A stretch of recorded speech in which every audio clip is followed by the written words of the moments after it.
మా పెద్దలందరూ వచ్చారు. వస్తే మీ ఆంధ్రములో మమ్మల్ని లోనికి వెళ్ళనీకంట ఇక్కడ వచ్చి అడ్డుకట్టేసి ఆపుతారా? ప్రభుత్వ భూమికి వచ్చి మేము చూస్తామంటే మాకు చూడడానికి వీల్లేదని ఆపుతారా? ఈ విధంగా దోపిడియా? ఏం చంద్రబాబు నాయుడు మీరు అంటారు కదా, ఈ రాష్ట్రంలో సీనియర్ నాయకుడిని ఒక లెజెండ్ అని చెప్పి సొల్లు కబుర్లు చెప్పుకొని మీకు వాయించుతారు కదా, ఇదేనా లెజెండ్ తాలూకా నాయకత్వం? ఇదేనా మీ పరిపాలన?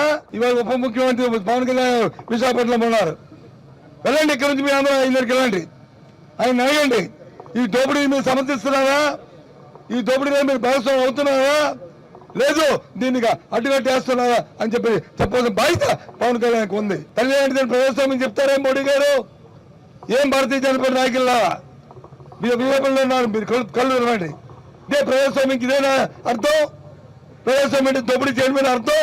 విశాఖపట్నం ప్రజల పట్ల కానీ మీకు ప్రేమ ఉంటే, నిజంగా మీ బాధ్యత ఉంటే దీని నుంచి విత్డ్రా చేసుకోండి.